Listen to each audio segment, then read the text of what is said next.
Not yet come. Okay. Yeah. Yeah. Yeah, please Still start. revolve. Yeah. No, it's not yet recording. It's still circling. No, it is. I think it is recording. It is कुठे recording. लाल कुठे लाल button आला नाही. Hey, it is there. No, it has started. Okay, fine. If you all say so, it's a great pleasure for me to introduce today's speaker, whom I have known since he was in school virtually, but not that much. But then in my college, he was in the same college as me. And believe me, he stood first in the whole university, not just in mathematics, but in all subjects. That was a bit of a shock for all of us, but he has always wanted to shine, and it has helped him. So only thing I thought it was a good opportunity for me to tell him that it is time he thinks of going to a place like TIFR and study there. In fact, after that, there was one more student from Ruya College, whom I also induced in the same way, and I'm happy that both these students did very well, are doing very well, and Anand is now a member of the Tata Institute. Okay, everybody thought he will join me except me, because I knew that whatever I told him, he didn't listen too much. Okay, so I had no doubts about it, that he was not interested in the problems I was suggesting. In fact, Sagar Kolte took more interest in those problems than Anand Savar. So I knew very well that somebody is taking interest or not taking interest. Anyway, I am very happy he joined Srinivas, and of course, he studied whatever Srinivas was doing, chow groups and various things like that, turn classes, all sorts of things, but he never worked it. Instead, he worked in something called A1 homotopy theory, in which was a brand new topic and was sort of suggested by Jean Fassel that he could take interest in a certain workshop, and he went there to that workshop and got interested in that topic. Okay, and I think he did very well on his own. He had a lot of trouble because not many people in TFR knew much about it, though it was already 10 years old, the subject by that time. But luckily for him, Amit Hogadi and Chetan Balve were also in town, and they started taking interest and discussing and made very valuable insight into a problem which Morel had started. So Morel's insight was not from the viewpoint of algebraic geometry, which these people introduced into the subject. So they actually introduced a new way of thinking in that subject, which caught attention of good people like Morel himself. And Anand went to work with Morel. First he worked with Rosenschon, and then he worked with Morel in Germany, and they have done some really fantastic work, which I thought he would be talking on, but he's not talking about that. So maybe I hope that in future he will talk on that. Most people wait, unlike me, wait for the papers to get accepted and then they talk on it. I have, as you know, last time talked on something which I have not yet published. Anyway, so Anand, I think you're back to your first interest. He has given a nice talk. I think it was in Bangalore. There's a nice YouTube in which his 4 interests are mentioned. I won't go into that. I suggest you all look at that. And he has talked about 4 of his interests, but there are many more interests than that, which I know he is interested in. So Anand, up to you. Take Okay. over. Thank you very much, Professor Rao, for these very kind words. In fact, I chose to not speak about the work with Morel in this seminar because it doesn't come under the topic of the seminar, because it doesn't have anything to do with commutative algebra. I'm sorry about that. Anyways, I'm going to share my screen now, and I hope it is visible. So, of course, the problem that the subject that I'm going to talk about has motivations from the area of A1 homotopy theory, but the part which I'm going to talk about today, it's a purely geometric question, and the way to work in it is purely commutative algebraic. So I thought this topic would be apt for this kind of a seminar, and I hope, everybody can get something out of it. Okay, so I hope my screen is visible and I am audible, and if not, please feel free to just let me know, and in case if you have questions, please feel free to interrupt me anytime. So let me picks a base field, which I will assume to be algebraically closed of characteristic 0. And let us, so let U and X be algebraic varieties over K. And so let XU denote the set of morphisms of algebraic varieties from U to X. And just like in topology, so let's take this equivalence relation on this set generated by naive A1 homotopies.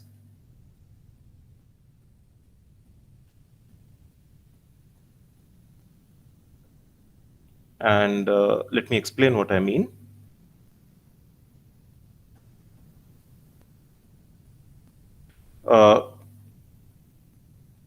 So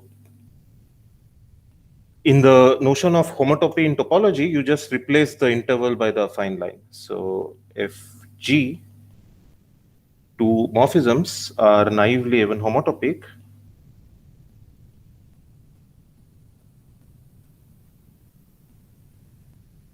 if you can find a morphism of varieties from U cross A1 to X such that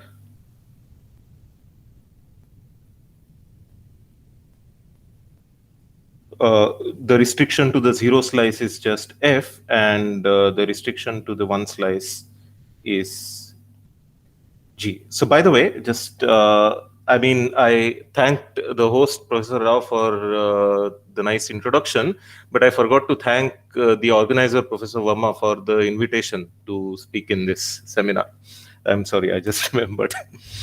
Yeah, it's a pleasure to speak here, in which many nice people have spoken. Okay, so here's a very basic question. So now that we have introduced these very basic objects, so here's a basic question. So of course, now you have taken this equivalence relation of naive A1 homotopy. This is not necessarily transitive. So you have to take the equivalence relation generated by this. So two morphisms will be equivalent if you can find chains of naive A1 homotopies connecting them. And so the question is, can you explicitly describe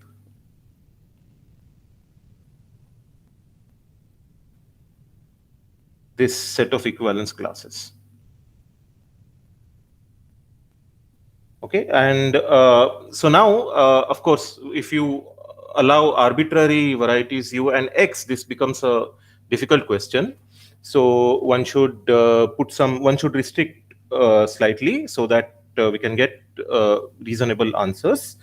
So when one does this, so I will assume X to be smooth projective. And I will indicate why this restriction is necessary after some time. I mean, the questions can be asked for even general X, and for affine X also. I mean, this should provide some nice answers. But I mean, I'm putting this hypothesis because, I mean, even in this case, this question is not understood well.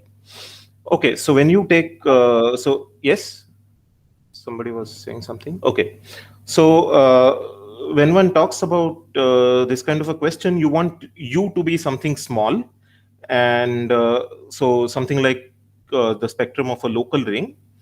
And so I will assume that this R is a Henselian regular local ring containing K. So I'm sure everybody knows what Henselian means, but I'm going to just quickly recall the definition. So let's just recall that R is Henselian. So this local ring is Henselian. So there are two ways of looking at this. So one way is that every finite ring extension should be a product of local rings.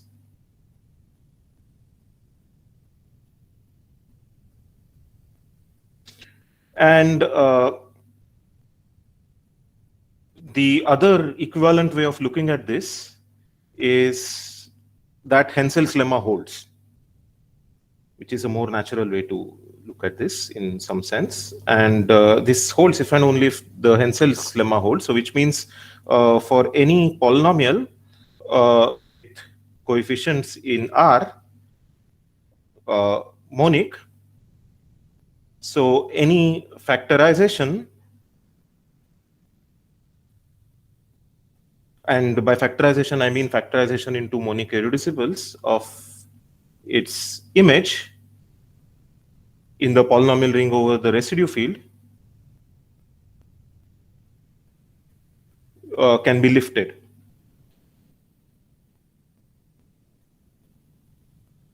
to RT. Okay, so this so the importance of restricting to Henselian rings is that in what we do, we will have to track where the morphism of U into X is going, and whenever one determines where the close point goes, one already knows that there exists a lift because of Hensel's lemma, and so this kind of a thing becomes useful. And also this significant from some A1 homotopical perspective, which is based on what is called the Nisnevich topology, which is slightly finer than the Zariski topology. And just like local rings form points in Zariski topology, the Henselian local rings form points in Nisnevich topology. Okay, but anyway, this point of view will not be relevant for this talk. And so now let us look at this question again. Can you explicitly describe this set of morphisms from U to X modulo the relation of naive A1 homotopies? And now my U is Henselian local. So let's just look at low dimensions. So this so the answer to this question is easy when the dimension is less than or equal to 1. So when the dimension of X is less than or equal to 1, so the question is easy to answer. So why? So of course, if you have points, there is nothing going on. So what about curves? So if you are given a smooth projective curve, you can look at its genus. And if the genus, so we are working over an algebraically closed field. So if the genus is 0, then the curve is just P1. And then you know that any two maps are naively A1 homotopic because they will land in, so P1 is covered by two copies of A1, one is 0 as the 0 and the other one is infinity as the 0. And so then you can land in one copy of A1, and then where, since A1 is contractible, everything is A1 homotopic to each other. And if the curve has higher genus, so genus greater than or equal to 1, then it has no non-trivial maps of affine line into it. So any map is a constant. So basically, if you look at maps from U cross A1 into X, so all such maps have to be constant. So this is like a discrete space. So there are no classes. I mean, there are no non-trivial relations. Okay, so we will not talk about this. So we will move on to surfaces. So we will consider dimension 2. And so now, what about characteristic P? Positive? What? Then also is the same thing. No Yeah. non-trivial. So, yeah. This is completely. This is just the Riemann-Hurwitz formula. Okay. So the one has to be probably slightly careful because of the characteristic, but I don't think it's a problem.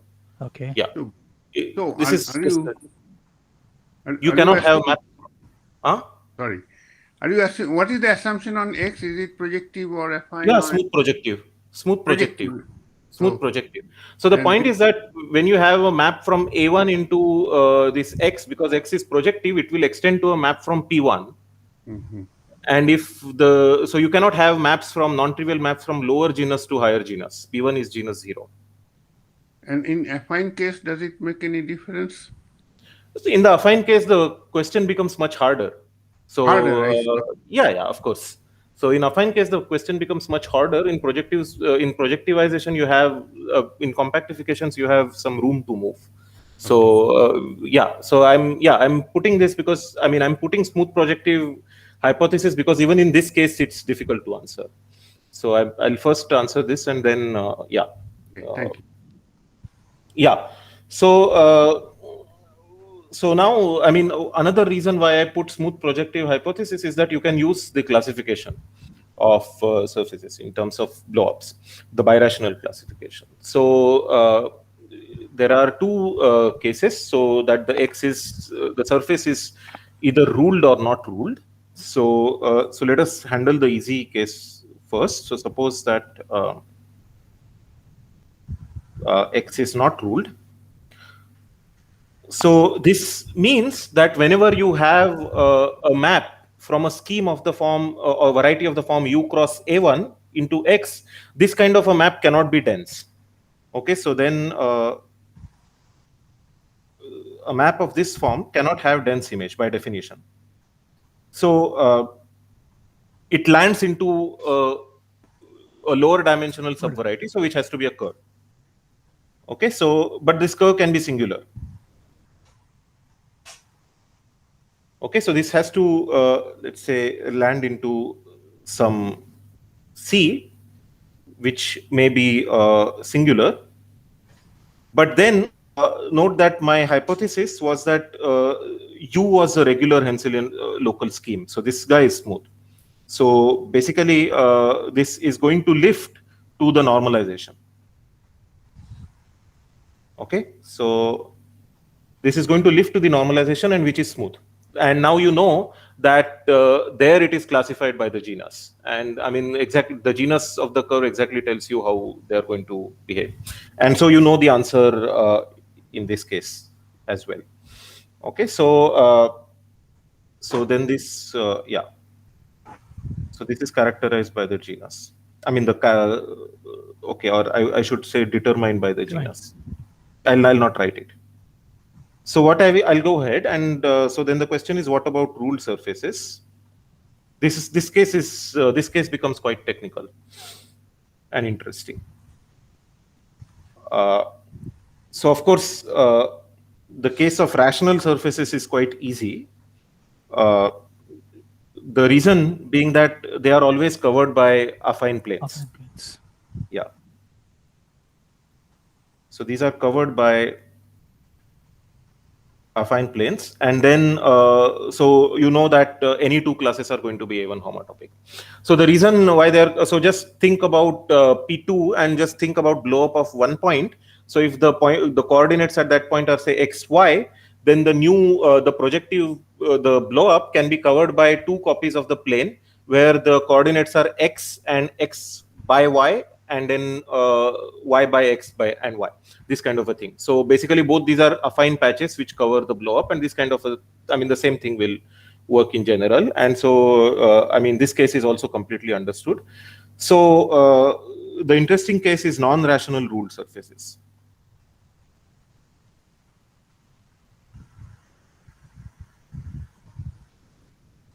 And so I will use the minimal models. So the minimal models are, they look like P1 cross C.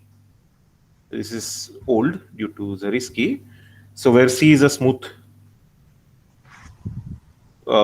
projective curve of genus greater than or equal to 1. Okay, and for simplicity, we just focus on blow up at one point, and later I will indicate why this is sufficient to handle the general case. So, let us even fix the point. So, so consider the case where X is blow up of this P1 cross C at the point. So it will be some point of the projective space. So let's take that to be 0 in one of the affine patches, and some point of the curve C. Okay, so now the point is that okay, so the picture is as follows. So you have X over here, it maps to this P1 cross C, this has a projection map to C. And you are trying to study maps from U to X. This is what we are trying to study. And this is what we are trying to classify. So now, and we are trying to classify them up to homotopy. So we are actually trying to see what happens to these maps from U cross A1 to X. So now if you take this map and if you follow all the way down, so this curve has genus greater than or equal to 1. So this map is going to be constant. So this map, it suffices to fix a map from U to C and then study everything over the fiber of U. Okay, so pull back everything to U and study everything there. Okay, so that's because the genus is greater than or equal to 1, and any homotopies when you go back to C are going to be constant. Okay, so I will just erase this part of the picture, and what I will do is that fix a morphism from U to C and then pull back everything over U. So then what will happen is that, so here you will get P1 cross U, and here you will get a blow up of P1 cross U, which I'm going to denote by X sub gamma. So now let us put some decorations on this. So this U is my spec R, and so let me call the coordinates as Y and Z. So this is proj of R, Y, Z. And okay, so now I want to describe this thing. So let omega be a uniformizing parameter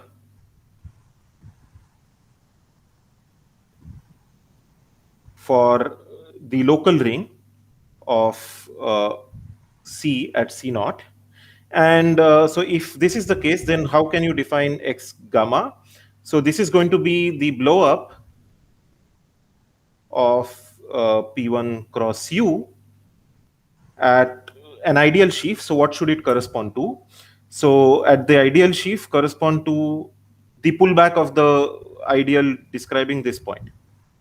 So pullback of the, so blow up of the ideal sheaf corresponding to. So what's the ideal in this case? So this is the, so where does this 0, 1, so what is the ideal of this thing? So this is the variable Y, which is over here. And so then there is the parameter. So this is going to be the ideal corresponding to, so you pull back the uniformizing parameter and Y. Okay, so I'm going to, of course, there are several descriptions of this, and I'm going to use this shorthand for the pullback of this parameter. So now the main case is that this gamma maps the close point of U to C naught, but not the whole of U to C naught, because if the whole of U goes to C naught, then you can, it can go everywhere into the blow up. The image is just a point.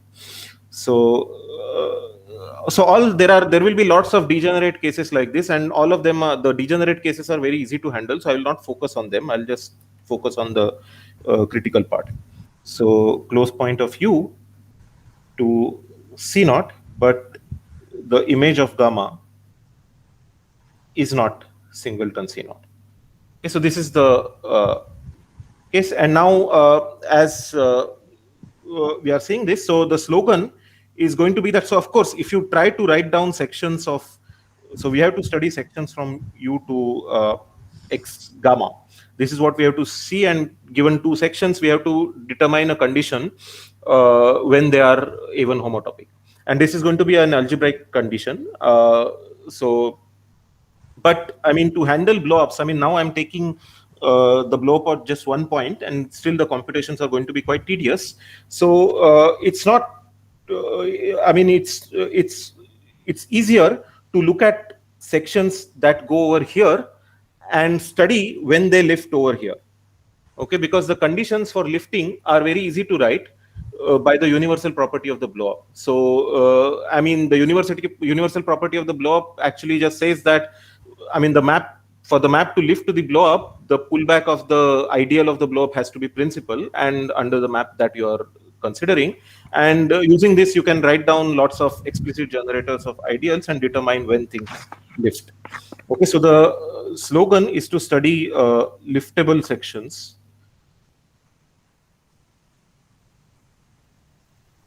of the projection map P1 cross U to U, and that's what we will do. Okay, so let me draw this picture again. So we have this X gamma, then we have this P1 cross U, and then we have this U. So this U is just spec of R, and now this is proj of R, Y, Z, but you can write this as union of two affine lines. So this is spec of R, Y by Z, union spec of R, Z by Y. So these are the two affine pieces. And so now we are studying sections like this. So, but note that U is local. So U local implies that any section factors through one of these affine pieces. Okay, so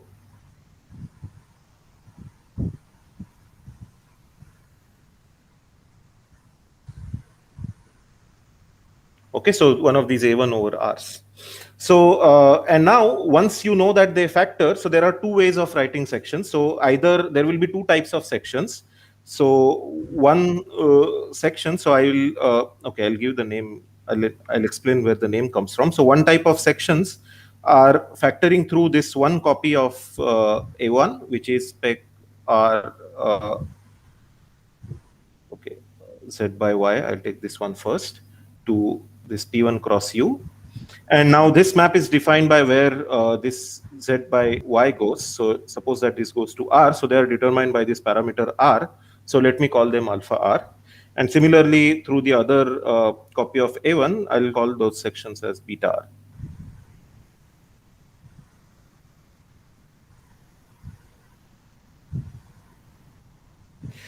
Okay, so yeah, so this of course takes, on the coordinate ring, this takes Y by Z to R.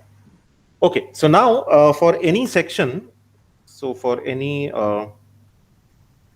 section alpha from so U to P1 cross U of this projection map to U, lifting to X gamma, there are three possibilities.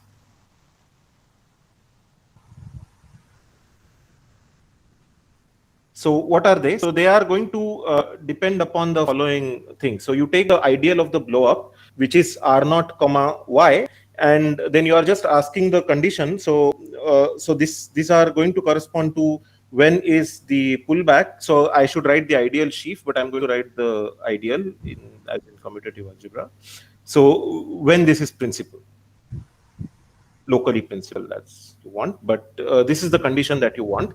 And depending upon that, I mean, depending upon whether you have alpha R or beta R, so this Y is going to be under the pullback is going to be replaced by either, I mean, this R, this, I mean, depending upon whether it is alpha R and beta R and how the section goes.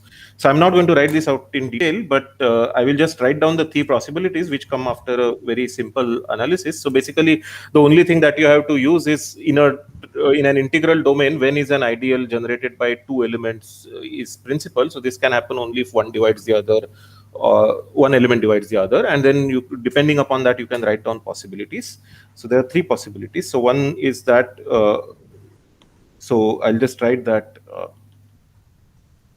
So this pullback is so yeah. So it's always principal because the section is liftable. But the question is, what is the generator? So okay, this is actually a bad way of writing it because I'm writing one in two different kinds of brackets. So let me write A.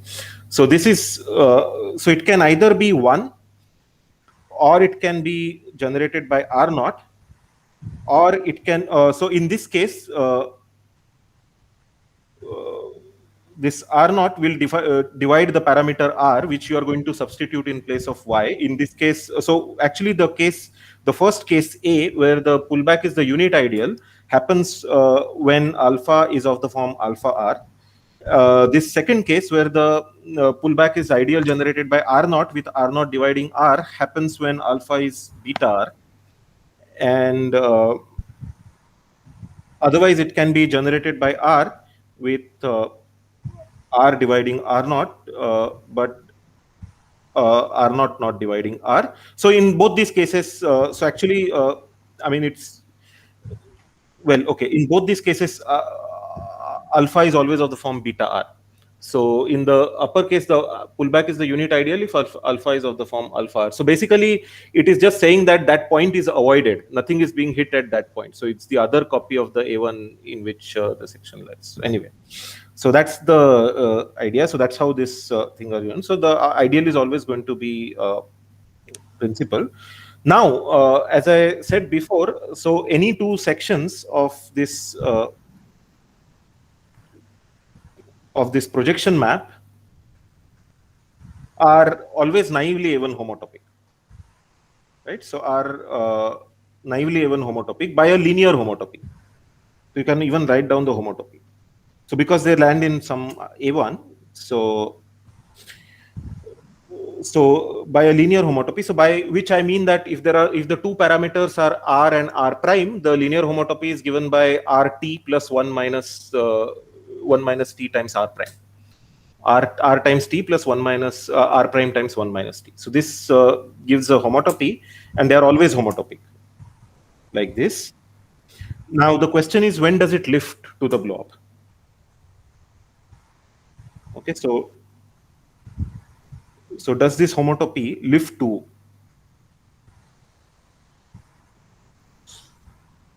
X gamma? This is a question. And now, of course, the condition is the same. So the homotopy kind of corresponds to, so let me just write it vaguely, not precisely. So homotopy kind of corresponds to a map like this, and okay, I should put P1 cross U. And you're trying to determine when it lifts to X. So the condition is going to be that you take the ideal of the blob, pull back by the homotopy, just see if it is principal or not. And then you check, then you will know that it lifts. So one can check that this happens in the first two cases.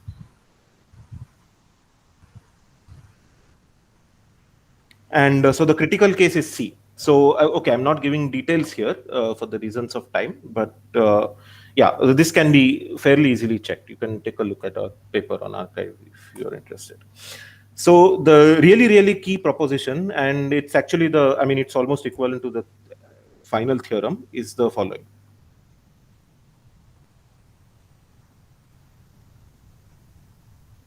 So of course, so I said that we are in this case where the ideal of the pullback of the blow-up ideal is this generated by R, and in which this condition holds. So I know that the sections always look like this, beta R. So so let R naught be a non-unit, non-zero. So suppose that this is a non-zero element of M. So let R1, R2 be non-units such that Ri divides R0, but R0 does not divide Ri. Then this section beta R1 is naively A1 homotopic to this beta R2 if and only if the following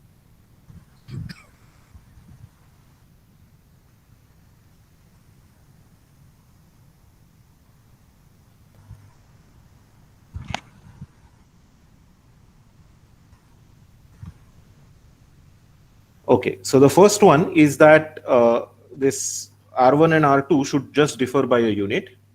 And the second one is that, second one is the main interesting part. So so if you set R prime to be R naught by R1, so R1 divides R naught,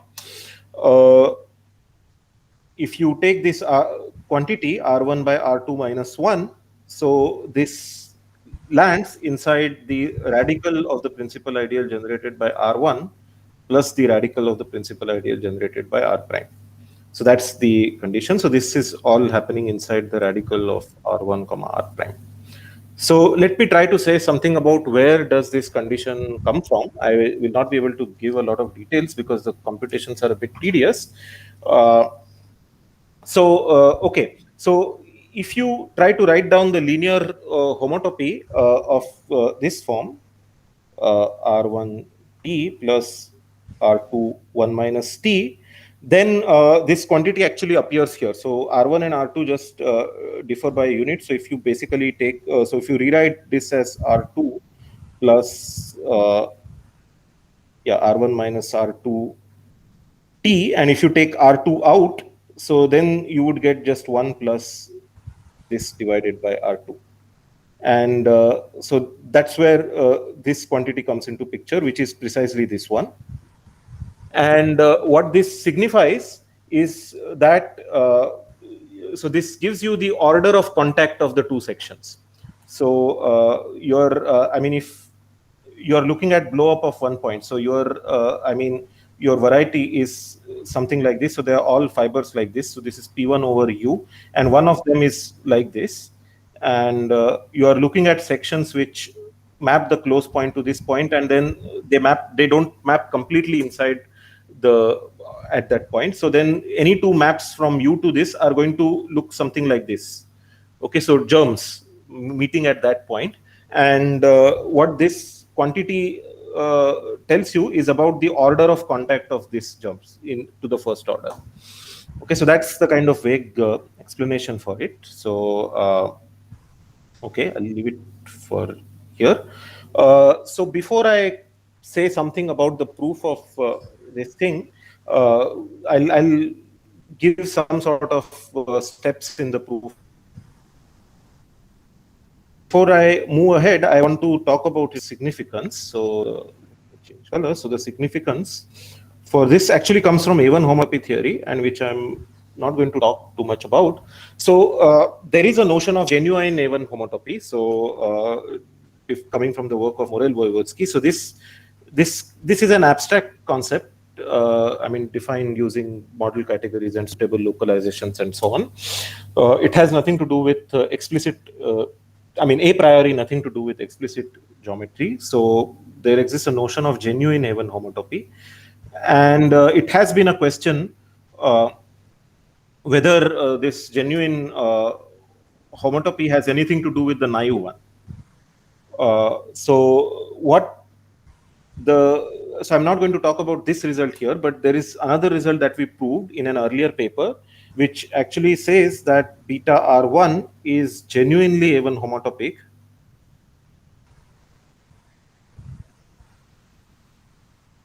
to beta R2. So if and only if the two conditions happen. So the first is the same, that their difference should be a unit. But then the second condition is that if you look at this order of contact quantity, this has to be in the radical of R1 and R prime. Okay, so see that this ideal over here need not be the same as this one. So, but it is the same in case R is a DVR, because there is a uniformizing parameter, and then you can write down, then you can easily see that these two ideals are the same. Okay, so so basically this says that naive A1 homotopy equals genuine A1 homotopy in case R is a spec of a DVR.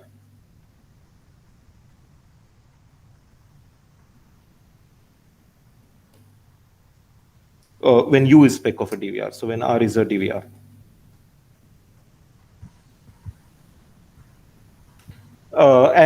Yeah, of course, this was a question asked. It was hoped that these two things will agree over any dimensional R, but then now, one has these precise criteria, one can easily write down counterexamples when the dimension is 2 or more. Okay, and so the second thing is that not equal when dimension of R is greater than or equal to 2. So anyway, so this was the kind of I see that Sita has asked a question: does naive imply genuine? So that is yes. The answer is yes, but genuine does not always imply naive. So yeah. Okay. So now, okay. So now let me say something about the general case. So suppose that one gets all this characterization. So what can you say about the general case? So I mean, this is just 1 point blow up, and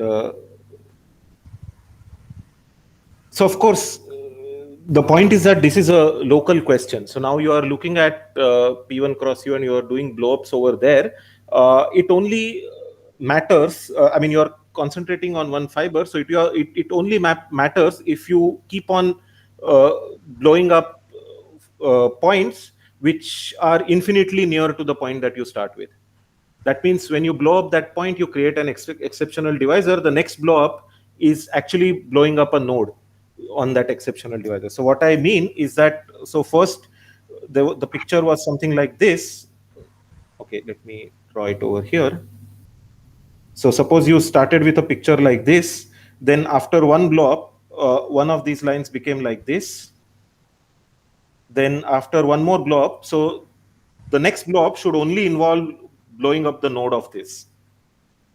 So then the picture will look like this, and then this, and then so on. And then the next steps should either involve blowing up this or blowing up this. So what I'm saying is that it is enough to look at these cases, because the other cases, so for instance, if you're blowing up a point over here, some other point, then I mean, this is all just local analysis. So if you just focus locally around this point, it always looks at the original, it looks like the original case. So actually the other analysis does not matter. So it's similar. So it only matters to look at this kind of lobs, and where you keep on blowing up, so what I call nodes, what we have called nodes in our paper. So now, so you can actually write down what ideals are involved. So I call this nodal blowups. So it's enough to deal with nodal blowups. So this kind of reduction is easy. And then one has to write down what kind of ideals are involved. So these are always obtained by blowing up ideals of a very specific form. So as you see, so if you have, so let's say parameters at a starting point are x and y. So then in the blob, they're either going to be something like x and x comma y.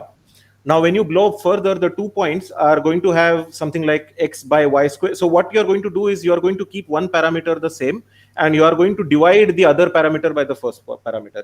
And there are several ways of doing this. So, I mean, they are only going to involve powers of x and powers of y. So, so the point is that they are going to be obtained by blowing up ideals of the form, the product of some finitely many factors of something like this. Now one has to do a bit of local analysis to see that, I mean, if you see the condition in the key proposition or in the, in this theorem, so the condition involved radicals of these kind of objects. And so if when you are going to have the powers, I mean, the algebra basically tells you that the condition is going to be the same. And that's what it is. The condition is exactly the same, because to begin with, the sections are determined by this R1 and R2, and when they are lifted and so on and so forth, I mean, their form is going to be determined by the form of this ideal. But at every point, some powers of these are involved, so the condition doesn't change. So the condition is the same. So this condition actually remains the same. And it's kind of a similar analysis. It is done by doing induction on the complexity of the blob. So I'm not going to go too much into this.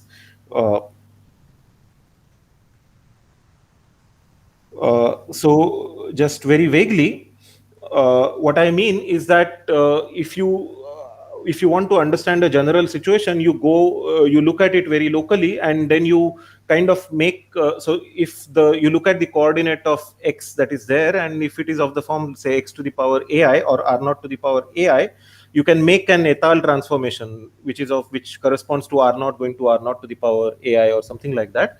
And then the situation simplifies, and then it comes back to one of the earlier handled situations. So this is how the induction works. So I'm not going to talk much about this.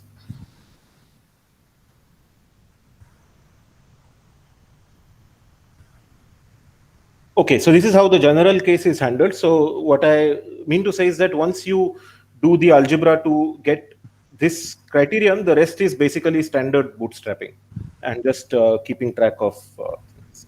So I'm going to say something about the proof of the key proposition, but before that, let me, because I mean, I'm going to give as many details as the time permits. So I'm going to state some questions, at least two, which I find quite interesting. So so the first one is, of course, I mean, a vague one. So can you explicitly determine this naive homotopy classes if dimension is greater than 2? So the answer is in general no. So for instance, I'm going to say something about why it is difficult even for threefolds. So suppose you try to classify them into ruled and not ruled. So first of all, you will have to use minimal model program to analyze everything properly. But even if you do this crude kind of division as ruled and not ruled, so even in not ruled, of course, if you take map of something like u cross a1 into x, it will land into a lower dimensional subvariety, which will be a surface, but it could be singular, and we don't know how to handle singular surfaces. So see that even in the case of smooth projective surfaces, we had to use this, minimal models and so on. So for singular surfaces, it's going to be considerably harder. So one doesn't know how to exactly do this yet.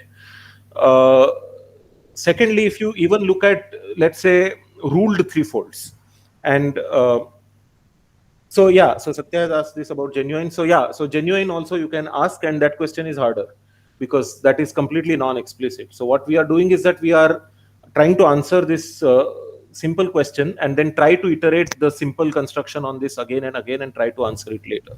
And then because of some formal topological results of obtained jointly with Chetan Balve and Amit Hogadi, this reaches the genuine one.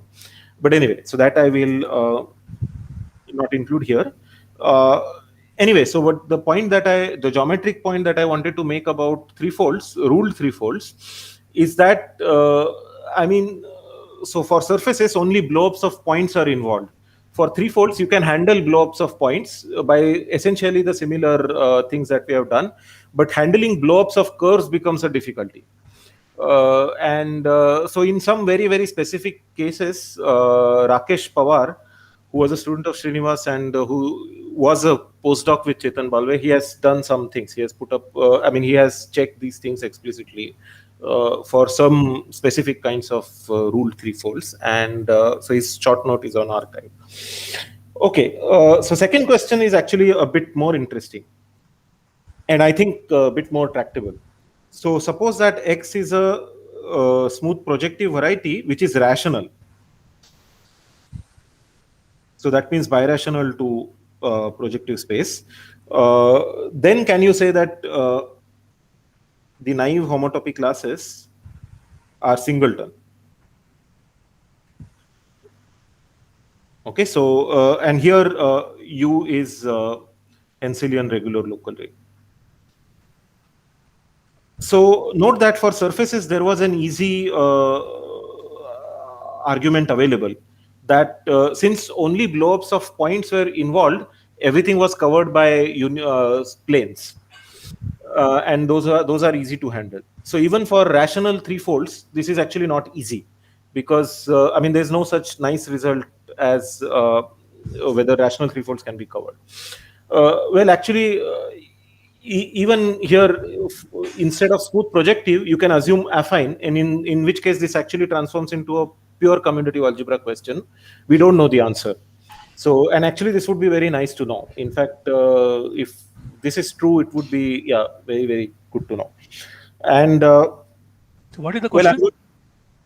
so this one. Pure commutative algebra question. Can you write it? Yeah. So basically, I mean, if X is say spec A, Yeah. and then you are just asking if there are two maps of regular local ring. So two maps from spec R to spec A. So these are just two ring homomorphisms from A to R.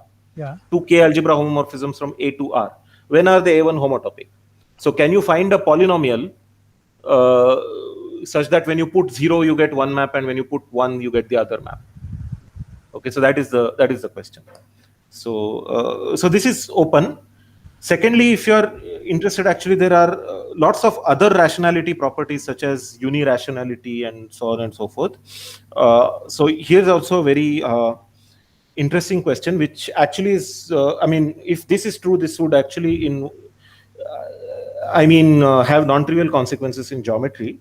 That so if suppose you take this property, so if this naive homotopy classes are trivial for all Henselian regular local U. Okay, so then is X unirational? So unirational means that it has a dominant generically finite map from a projective space. But I mean, the question, the answer is actually expected to be yes, but we don't know it. In fact, I would actually even say that this is open for quite some time, more than 20 years actually. But of course, they were not thinking in terms of A1 homotopies and so on and so forth. So the question was stated in different language. But anyway, this is a reformulation of that open question. Okay, so these are some interesting open questions, and which I think perhaps commutative algebraists can actually contribute here, because I mean, people who do abstract homotopy theory, I mean, this requires a different kind of skill set involving model categories and so on and so forth. So people generally are not aware of commutative algebra techniques, and I feel that I mean, of course, I also am a novice in commutative algebra. I don't know much commutative algebra, so I think some serious commutative algebraists should be able to answer these questions in some cases. So, and help A1 homotopy theorists. Okay, so now that's it. So in the last some 10 minutes or so, I'm going to say something about 8-10 minutes. I'm going to say something about the proof of the key proposition, which I stated above. I didn't want it. I actually wanted to I postponed this point because I wanted to mention these questions. Otherwise, I mean, usually the time runs out and I can't say anything about them. Okay, so let me say something about. So what I will do is I'll just cut paste this condition over here. So since I'm writing on, oops, I made a mistake. So anyway, since writing on iPad actually allows you to do these things, so that it's easy to see. Oops.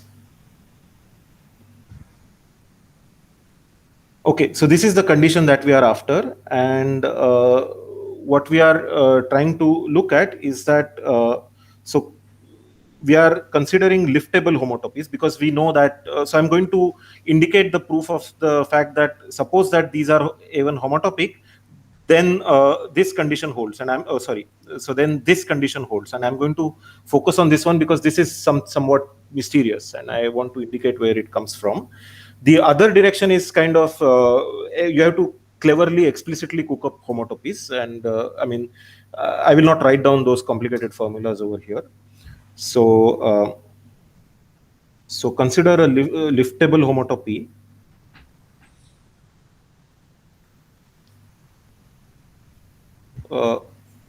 So like this, and now you're lifting it to X gamma. Okay, so this is connecting. So let us just assume for simplicity that they are connected by just one homotopy. I mean, this is good enough in general also. I mean, the general case actually comes from here.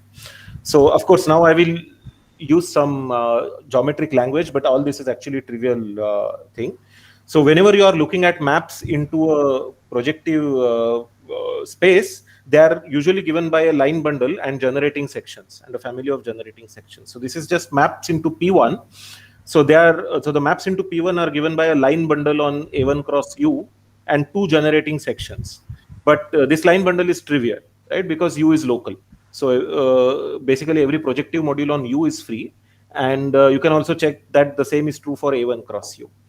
So H is given by, so of course, H is given by some 2 polynomials, PT, QT,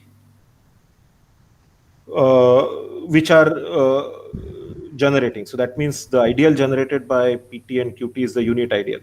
So I will just write 1 for brevity. 1 means the ideal RT. Okay, so now, so the point is I should explain where this is coming from. So this beta R1 and beta R2 are these sections factoring through the affine piece given by spec of R y divided by Z. Okay, so what is happening is that, so this A1 cross U, this, you can see this is spec of R y by Z included inside this P1 cross U, and now focus on the open set on which Q does not vanish. And then on restriction of H to this open set, it just looks like Y by Z going to this PT by QT. That's where these 2 generating sections are involved. Okay, so basically as a point of the projective space, this is PT colon QT. Okay, so and the condition that this H is connecting beta R1 and beta R2 just means that when you substitute t equal to 0, you get R1, and when you substitute t equal to 1, you get R2. Okay, so first of all, I mean this R1 and R2, these were non-units, and basically this already indicates that R1 divides P0, and this means that P0 is not a unit,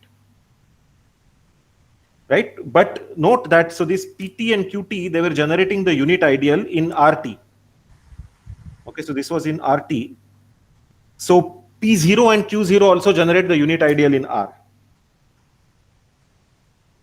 Right, so this P0 and Q0, they generate the unit ideal in R. So this implies that Q0 has to be a unit. Okay, so now this is done by, so there are 3 slightly involved computational steps, so which I'm just going to describe and then stop. So the first step is that, so first of all, the homotopy is liftable. So you can look at what happens to, what is this principal ideal and what is its generator. So this is what you can ask, and then the generator actually happens to be R1. So this is what one can check. This is one of the main steps. And in fact, what one can observe from this kind of a thing described over here is that this P has to belong, has to lie inside this ideal generated by R1 in this ring. So since this description is only on the point where Q is inverted, this is why this Q inverse has to be attached over here. What is Q? Q is the polynomial. So this H is given by PT QT. QT. Okay, Q is QT. Yeah, and Q is QT. Yeah. So yeah. So yeah. So I'll not write T. So okay. So this, and this is also a polynomial in RT. And now all of you know that this is just the union of the colon ideals of R1 colon Q to the N. Okay, so the step 2, which is actually the kind of main computational step, I mean, it's easy, but it's tricky, is to check actually that all these colon ideals are actually principal generated by R1. This is one of the main steps.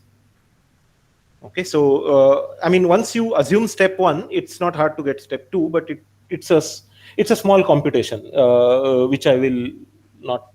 Yeah, it's an exercise, easy exercise for kind of like beginning graduate students.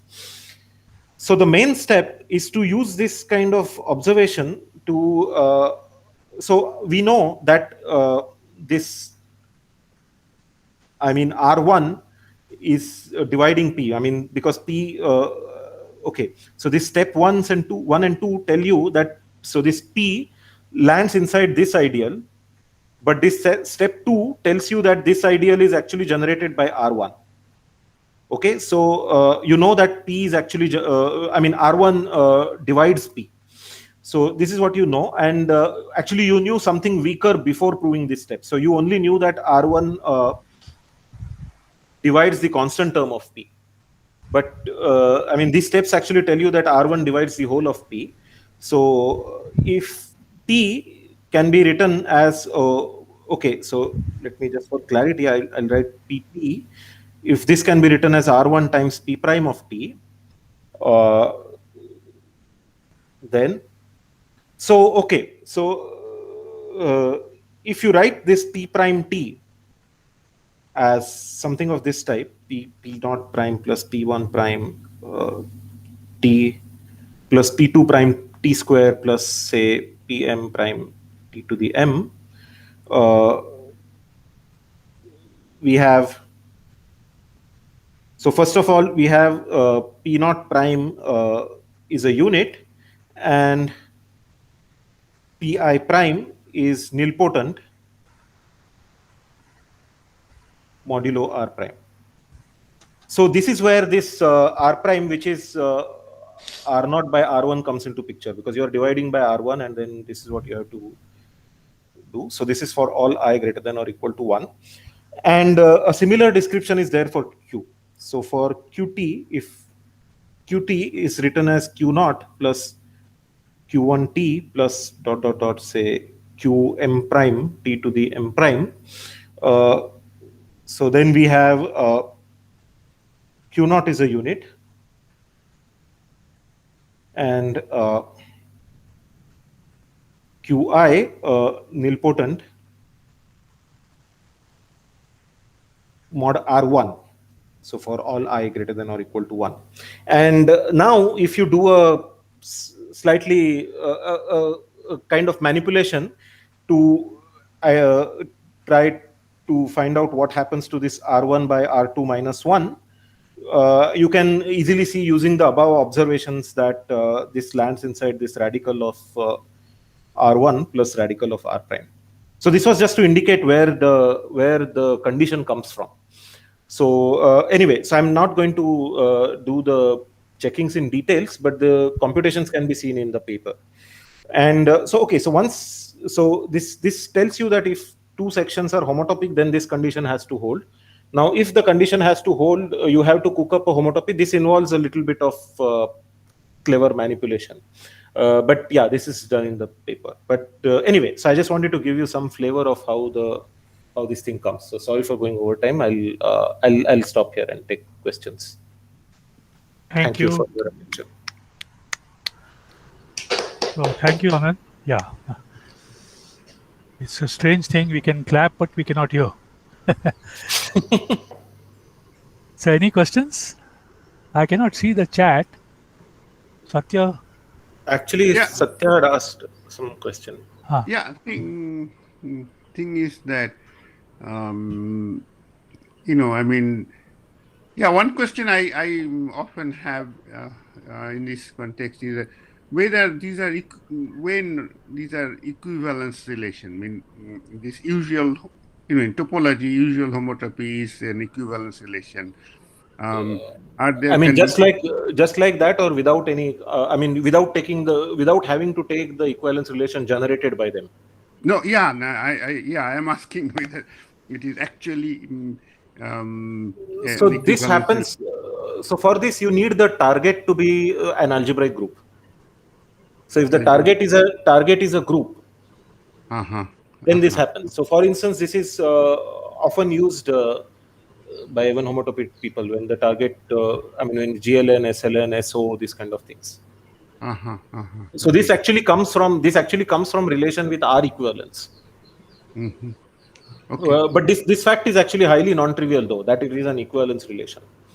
So, Yes. so if you take R equivalence, so I mean, if X is some, so okay, let me just go here. So if X is some G, which is an affine algebraic group, say linear algebraic group,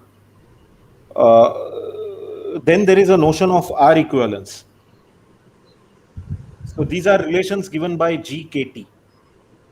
So you take the function field in one variable, and if you put 0, you get one element, and if you put 1, then you get the other element, then you say that they are R equivalents. Now, because the relation is coming from something like a group, then you know that it's transitive. And I mean, it actually is an equivalence relation, honest equivalence relation. What is hard is to identify this with this naive even homomorphies. So this actually requires some non-trivial hypothesis. This requires the group to be isotropic. So isotropic, semi-simple, simply connected. And you did it. No. I did not do this. No. This was not even Colliot-Helen. This appears in a Bourbaki article of Philip Gill on the Kneser-Tits problem, but it is not done by him. So it is done by lots of. So there are this was case by case analysis done by lots of these Belarusian mathematicians, Platonov, Yanchevsky, this kind of people. Monastrini and this kind of people. So actually Philip Gill combined all of them and actually gave a different proof which is more conceptual, which is there in his Bourbaki article.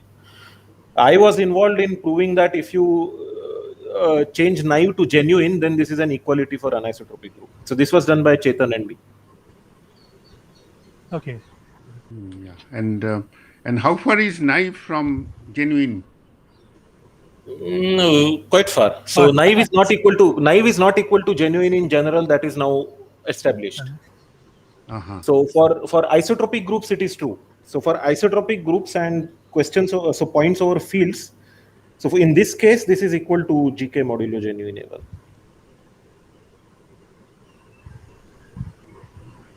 But the point is that it is important that this is a field. Right. So it's also true, I think, it is also true after the work of Ashok, Khoyova and Wendt that you can actually take smooth affine. So G spec A modulo naive A1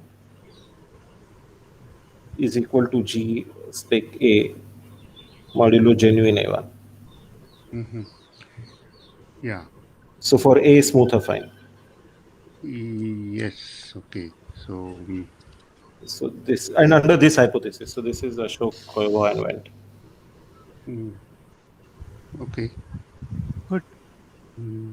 So in case, I'm looking at a result of Morel in his book. Okay.